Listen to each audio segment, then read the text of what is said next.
यीशु साहब praise the Lord. कहावत है, अंत भला तो जग भला। यानी कि आखिरी समय ठीक रहा तो सब कुछ ठीक रहा। यीशु का भी आखिरी चरण में मरने के समय सब कुछ अच्छा रहा। उनके योजना के तहत जो परमेश्वर ने बनाया था उसी के अनुरूप हुआ।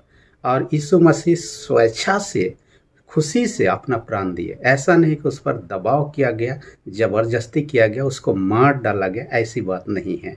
इसलिए हम कह सकते हैं, और जिस काम के लिए था पूरा करके साकुशल उन्होंने ईश्वर के हाथ में अपने को समर्पित कर दिया। यीशु के कहे गए 7 क्रूसबंदियों से 7वीं क्रूसबंदी पर आज चर्चा करेंगे, जो लूका 23 उसका 46 में कहता है।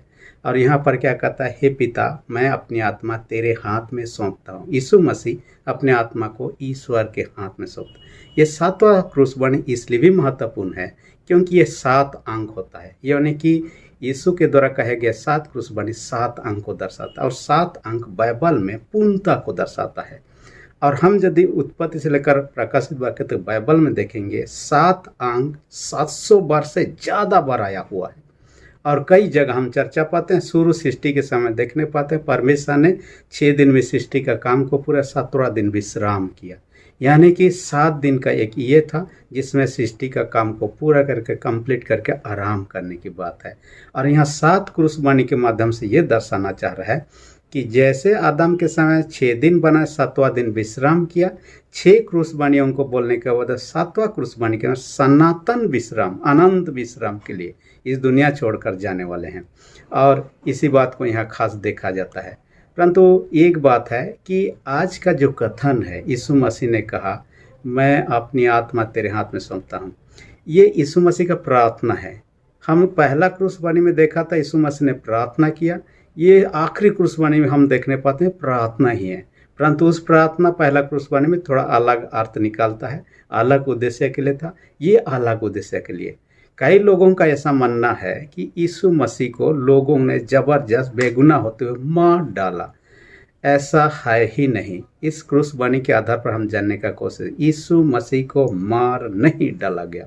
यीशु मसीह स्वेच्छा से अपना प्राण दिए।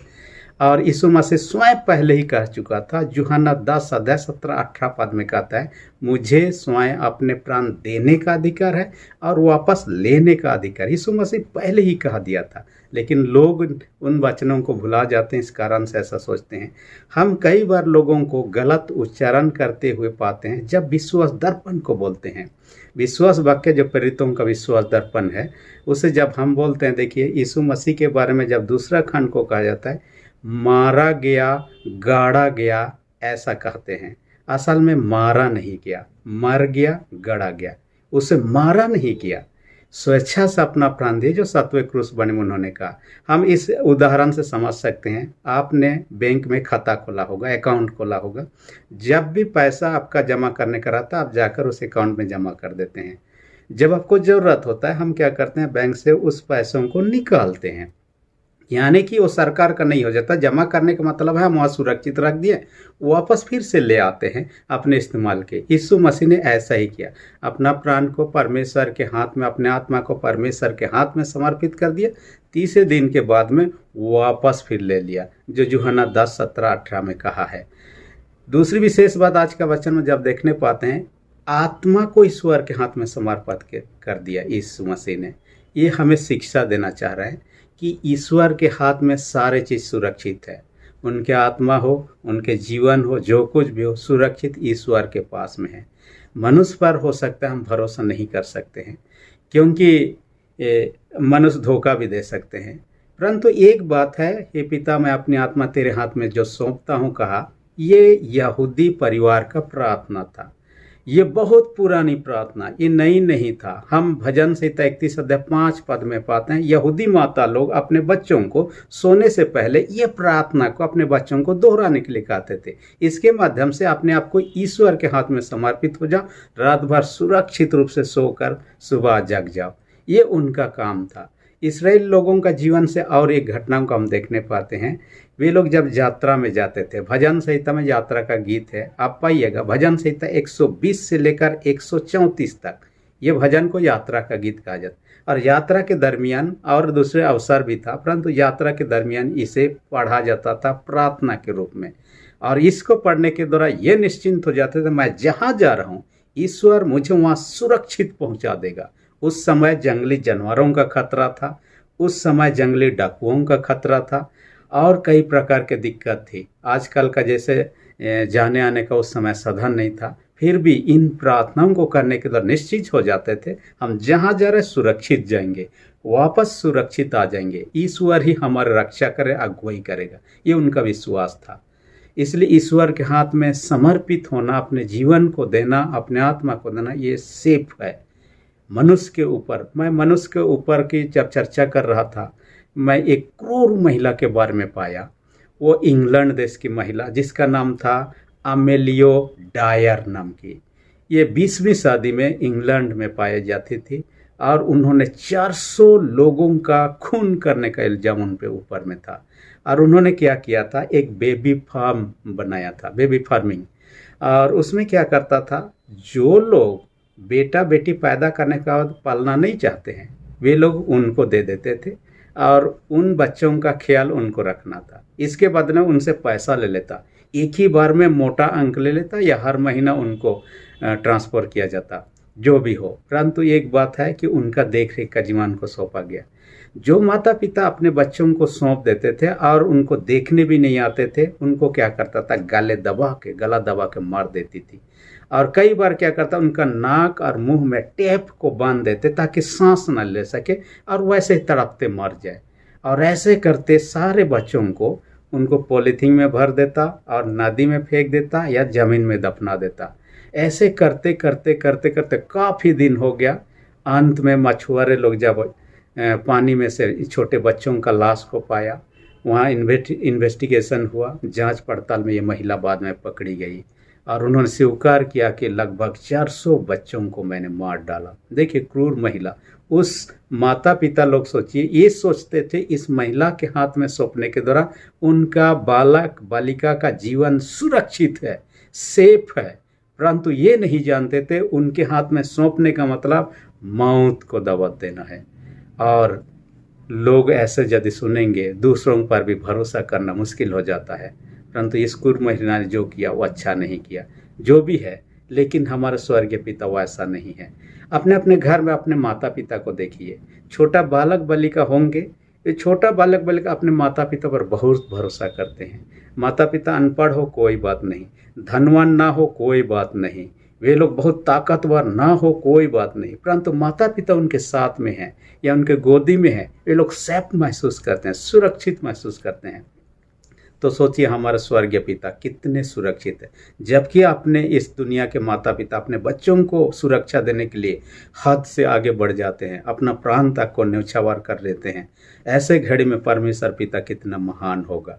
और हमारे जीवन की यात्रा के लिए हम ईश्वर के हाथ में हम सुरक्षित हैं। मैं एक व्यक्ति का टेस्टिमोनी को सुन रहा था जिसका नाम है Z.A. खान। ये Z.A. खान मुस्लिम धर्मगुरु है और ये इंडिया का रहने वाला होते हुए नेपाल में उनको सेवकाई का अवसर मिला। और बीते दिन में 1981 में दिल्ली में एक कॉन्फ्रेंस हुआ, ऑल इंडिया इस्लामिक कॉन्फ्रेंस। उन्होंने वहाँ से बस के माध्यम से आया। 2-3 दिन का जो कॉन्फ्रेंस था उन्होंने अटेंड किया। उसके बाद में बस से फिर वापस नेपाल जा रहा था। रास्ते में एक जगह आता है नारायण घाट, जहाँ वहाँ पहुँचा बस ने नाश्ता के लिए रोक दिया, इसलिए वो भी उतर गया। खाने पीने के क्रम में कुछ जवान लोग थे, उनके साथ उनका बातचीत शुरू हुआ। जवान लोग उससे पूछा कि आप यीशु मसीह को जानते हैं, यीशु मसीह के बारे में जानते हैं? जब उन्होंने यीशु मसीह के बारे में सुना तो उनको अच्छा नहीं लगा और उनके साथ में वाद विवाद शुरू हो गया। ये लोग जवान लोग मसीहियत के बारे में बोल रहे हैं और ये अपने इस्लाम के बारे में। इसी बीच में बहस होने लगा और अपना अपना पक्ष रखने लगे, लेकिन कुछ कंक्लूजन नहीं निकलता है। यह व्यक्ति जो खान है उन्होंने भी कुछ एक्सेप्ट नहीं किया और इन जवानों ने क्या कहा, जाने के क्रम में लीजिए हम लोग आपको बाइबल भेंट स्वरूप दे रहे हैं, इसको आप पढ़िए तब यीशु के बारे में जानने पाइएगा। और उनको गुस्सा आ रहा था, बाइबल को उन्हीं के सामने फेंक दूं, परंतु उनको लगा कि उनके सामने फेंकना ठीक नहीं होगा। बस में चढ़ूंगा, उसके बाद में रास्ते में कहीं फेंक दूंगा। और जब जाते हुए उस जवानों ने उससे कहा आज सेफ जर्नी, माने आप सुरक्षित वहाँ जाइए। उसके बाद जब देखने लगा बस, इनका जब बहस चल रहा था इसी बीच में बस निकल गया अब उनके कारण से बस छूट जाने के कारण दूसरा बस लेना पड़ा। दूसरा बस में चढ़ने के बाद में उनको गुस्सा तो आ रहा था कि फेंक दूँ बाइबल को, लेकिन कुछ दूरी पर ही देखने लगा एक जगह बहुत लोग जमा हुए हैं। जब वहाँ बस पहुँचा तो उनको पता चला कि इससे पहले जो बस था बहुत खाई में नीचे गिर चुका है और जितने पैसेंजर थे उनमें से सारे कोई मारे गए हैं, यानी कोई भी जीवित नहीं बचा। ये सोचने लगा, उन जवानों से बहस नहीं होता, बाइबल के बारे में चर्चा नहीं होता, यीशु के बारे में चर्चा नहीं होता, मैं भी उस बस में होता और अभी मर गया होता। इसमें तो कुछ बात है जिसके कारण से ईश्वर ने मेरे जीवन को बचा लिया। उन्होंने बाइबल को फेंकने के बजाय पढ़ना अच्छा समझा। उसके बाद में कुछ समय के बाद में वो जानने पाया कि यीशु मसीह के बारे में, और उन्होंने यीशु मसीह को ग्रहण कर लिया। जो भी हो, परंतु उनका जीवन ईश्वर के विषय में बहस के द्वारा ही, और उन्होंने उनके सुरक्षित जर्नी के लिए उनको शुभकामना दिया। ईश्वर ने उनके यात्रा में उनके साथ होकर उनके जीवन को बचा लिया। हमारे जीवन को ईश्वर के हाथ में हम समर्पित करें, हम सुरक्षित रहें। तीसरी विशेष बात, यदि हम अपने जीवन को ईश्वर के हाथ में समर्पित करते हैं, ईश्वर अपने महिमा के लिए इस्तेमाल करता है, क्योंकि ये जीवन जो है परमेश्वर ने दिया है, उसी ने बनाया है। मैं नहीं कहता, बाइबल कहता है। इसलिए इस जीवन के द्वारा परमेश्वर की महिमा करना चाहिए। यशायाह 33:7 पद में और 21 पद में कहता है, परमेश्वर ने हमें अपने महिमा और गुणानुवाद करने के लिए बनाया है, सृष्टि किया। इसलिए पौलुस प्रेरित भी कहता है 1 कुरिन्थियों 10:31 पद में, चाहे तुम खाओ, चाहे तुम पियो, चाहे तुम जो कुछ भी करो, सब कुछ परमेश्वर की महिमा के लिए। हम याद करें बीते संडे का पाम संडे था, खजूर रविवार, पलमरुम रविवार, जिसमें यीशु मसीह एक गधे पर बैठते हैं जो कि छोटा था और उस पर कोई नहीं बैठा था, लेकिन मालिक को जब मांगा गया उन्होंने दे दिया। जब उन्होंने दिया तो उसका इस्तेमाल यीशु मसीह ने राजा होने के लिए, बैठ कर जाने के लिए इस्तेमाल किया। यदि वो ना देता तो इस्तेमाल नहीं होता, लेकिन उन्होंने खुशी खुशी दे दिया, उसका इस्तेमाल हुआ। हम भी अपने जीवन को खुशी खुशी परमेश्वर के हाथ में समर्पित करते हैं। परमेश्वर आपके मेरे जीवन को इस्तेमाल कर आपकी अपनी महिमा के लिए। हम जो बैंक में पैसा डिपॉजिट करते हैं, आप समझते हैं कि वो वहीं पर जहाँ बैंक है वहाँ पर गेछा गेछा पड़ा हुआ रहता है जब तक हम नहीं निकालते। ऐसा होता नहीं है। हम जो पैसा देते हैं उसको फिर से ये लोग बिजनेस में इन्वेस्टमेंट करते हैं, उसका उपयोग करते हैं और उससे और कमा लेते हैं। हम जितना दिए रहते हैं उससे और ज़्यादा कमा लेते हैं, और जितना कमाई किए रहते हैं उसी में से आपको मुझे इंटरेस्ट के आकार में देते हैं। ऐसा नहीं कि उसको रखा रखा ही पड़ा हुआ रहता है। ईश्वर के हाथ में हम समर्पित हो, ईश्वर ऐसा ही हमारा इस्तेमाल करेगा अपने महिमा के लिए, इसलिए कि उन्होंने यीशु के लहू से आपको मुझे खरीद चुका है। 1 कोरिन्थियों 6:20 पद में कहता है, तुम दाम देकर मोल लिए गए, इसलिए अपने देह के द्वारा परमेश्वर की महिमा करो, कहता है। आज यदि आपके मेरे जीवन में परमेश्वर की महिमा नहीं हो रहा है तो गड़बड़ है। मैं सेवकई में जब था, एक प्रचारक था और जिसका नाम दाऊद होरो, हालांकि इस दुनिया में वो नहीं है, परंतु अपने जीवन की घटनाओं को उन्होंने शेयर किया। कई बार मैंने चर्चा भी किया। उन्होंने उस समय का हिसाब में लाइट नहीं के कारण से लालटेन खरीद के लाया, लालटेन को जलाने का कोशिश किया। जलाने के क्रम में धड़प धड़प धड़प होने लगा और पूरा कांच उसका काला हो गया। गुस्सा हो गया और उन्होंने राख दिया घर में, आज नहीं जलाऊं। दूसरा दिन हो गया, फिर वैसे साफ सफाई किया कांच को, फिर जलाने की कोशिश किया, धड़प धड़प धड़प। इसका गुस्सा बहुत ज़्यादा बढ़ गया। उन्होंने पकड़ा और ऐसा घुमा के उस लालटेन को फेंका घर के पीछे तरफ। वहाँ चट्टान सब था, उसमें गिरा, सारे चकनाचूर हो गया। मैंने कहा आप उसको वापस बदली भी कर सकते थे, लेकिन उन्होंने कहा मेरे पास में गुस्सा इतना बढ़ गया कि मैं उसको कंट्रोल नहीं कर और फेंक दिया। आप उस लालटेन का काम था जलना था, रोशनी देना था, उन्होंने नहीं किया जो काम के लिए बनाया गया। इस कारण से उसे गुस्सा आया और फेंका। आपको मुझे परमेश्वर अपने महिमा के लिए बनाया है। आपके मेरे जीवन का उसका महिमा होने के बजाय उनके निंदा होगा। लालटेन की ने आपको मुझे पकड़ के फेंकेगा। कहाँ फेंकेगा हम सब जानते हैं, नरक में फेंकेगा, और वहाँ से हम वापस नहीं आ सकते हैं, और वहाँ पर तो दुखदायी। ऐसा ना हो, इसलिए आइए जैसे यीशु मसीह ने अपने आत्मा को परमेश्वर के हाथ में, अपने जीवन को परमेश्वर समर्पित करें, ताकि हमारा जीवन सुरक्षित रहे, हमारा यात्रा भी सुरक्षित रहे। परमेश्वर वचन का देखिए से आशीष दे। आमीन। हम प्रार्थना। सेनाओं के जीत पिता धन्यवाद देते हैं, आज के वचन कर हमसे बातें किया, होने धारिक सुनने वाले छोटे बड़े सबों का अपने स्वर्गीय आशीष से भर दे। जो बीमार उनको तेरे हाथ में रखते, यीशु के सामर्थ्य लोग से हर एक बीमार उनको दूर कर दे। जिनके विश्वास कमजोर, उनके विश्वास को दृढ़ और मजबूत कर। प्रार्थना यीशु के नाम से मांगते हैं। आमीन। अब तक यदि मेरे चैनल को आपने सब्सक्राइब नहीं किया, इसी घड़ी रेड बटन को प्रेस करके सब्सक्राइब कर दीजिए और जो बेल आइकन निकला उसे प्रेस करके ऑल पर सेट कर दीजिए ताकि आने वाले वीडियोस का नोटिफिकेशन आपको समय पर मिल सके। धन्यवाद।